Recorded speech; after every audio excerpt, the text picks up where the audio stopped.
What is the best ab exercise? Tricky question. Every exercise, because everything uses your core. That's not the answer you're looking for. So I'll take you through my top 6 exercises today. I'll show you what I do for abs, specifically targeting the abs, because obviously we all know that when you're walking, standing, sitting, you're contracting the abs, but you're not really directly working on them. So I'm going to take you through the top 6. I say 6 because I've tried to break it down into everything that contracts the different core muscles. So you've got the rectus abdominis in the middle, you've got the obliques on the side, you've got the lower back, and you've got the transverse muscles, and a whole host of other ones that I'm not going to bore you with. So the first one I'm going to show you, it's the main six-pack, you call it, rectus abdominis. So it's an L-sit hold. All right, so this one here, you're just going to prop yourself up and just hold your legs.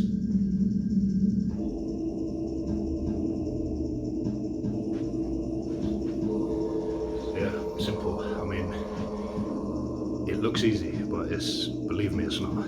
If you hold that for 10 seconds, you're gonna feel it. You're gonna feel it a lot, because you gotta, to stop yourself, because your feet are lifted, you have to crunch forward to stop yourself from rocking backwards. So you're contracting the core here and the lower abs.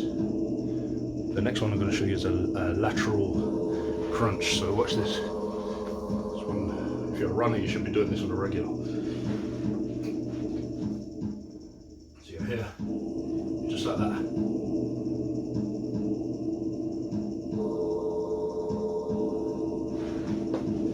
Notice how you got your body in a different plane, so laterally.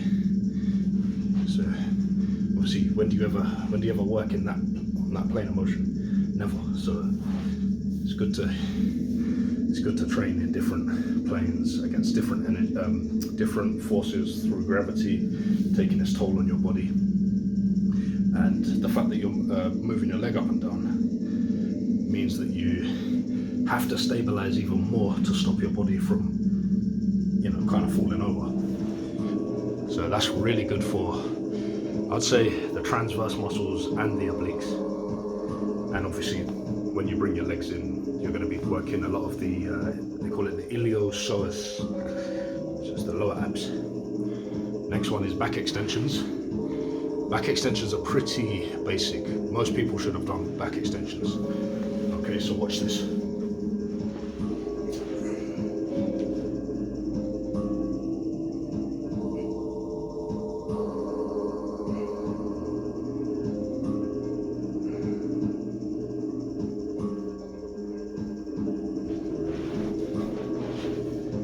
Notice when I get to the top, I pause for half a second. So you really want to kind of reinforce that peak contraction at the top, just so that everything's getting a chance to work there. Lower back, it does hamstrings, it does glutes. Try and pull your chin back when you're doing it, so that your entire posterior chain is active. Your posterior chain is all the muscles from here all the way back down there. Next one is a twisting plank. So your body's gonna move 90 degrees and then back again. Let me show you. Starting here.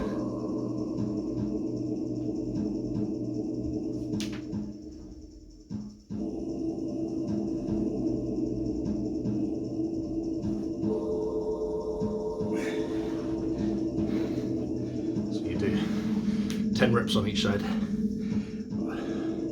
Yeah, everything's in sets of 10. Everything's in sets of 10. So 10 second on the L sit, 10 lateral crunches, 10 back extensions, 10 of those twisting planks on each side.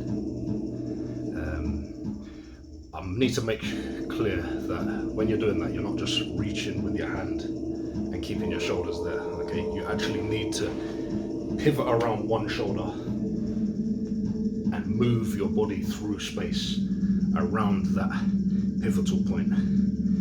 Okay, like a door, you know, you're swinging around that pivotal point.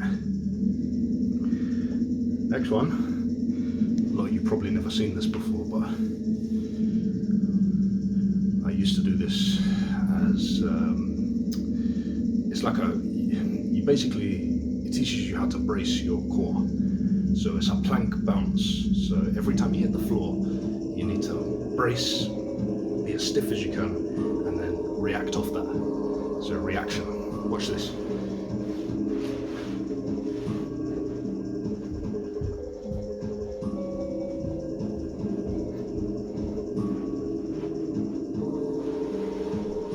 yeah, that one there, probably never seen that one. Looks weird, but believe me, every time you hit the floor, your body has to brace, and every time you hit the floor as well, it's like a shock is going through your system. So if you're in a contact sport like MMA or boxing, kickboxing, you know that when you take a hit, even in a street fight, when you take a hit, you brace. You're not floppy. You're stiff, you know, and that kind of protects the internal organs. You know, it's a natural reaction that you have. Even when you're sprinting, when you hit the floor, you're stiff when you hit the floor. Any jumping event, think about it. Even a throwing event, that moment of impact, bang, stiff. So it's all working in there. And I'm not talking about just these six-pack muscles. I'm talking about transverse muscles, the deeper muscles within. So they're very important to train as well. The last one I'm going to show you is V-sits.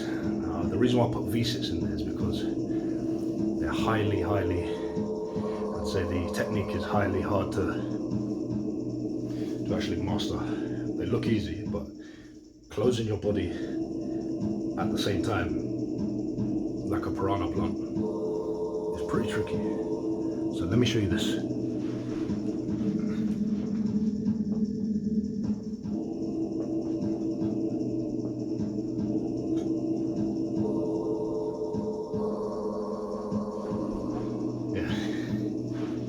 So like I say, it takes some getting used to doing a V-sit. You've got to think about your upper body and lower body at the same time. And just because of that, it makes it pretty highly advanced. So yeah, like I said, 10 reps of everything. If you're a bit more advanced, you can go for 3 sets of that. 3 sets of the whole circuit. If you're starting off, even 1 set of 10 of everything is good. Like I say, they're my top 6 favorite exercises. Just because I've broken it down and I think they hit every part of the core. I've been a decathlete for so many years. It's important for me to have a strong core, important for me to, you know, be strong everywhere, but the core had to be your arms, legs, your back, everything's working off of that strong core. So if your core's weak, it doesn't matter how strong your arms are, it doesn't matter what you can bench press, because this is still the base of the pyramid. So obviously the stronger your base is, if your base is built on concrete, you are going to be concrete. Do you know what I'm saying? Rather than having a weaker base, your pyramid's gonna sway and be weak. So think of it like that. Always have a strong core, and functionally strong as well. So not just sit-ups. It's got to be strong from different angles, different exercises that you're doing. Yeah. So once again, do 3 sets of that. We'll build up to 3 sets.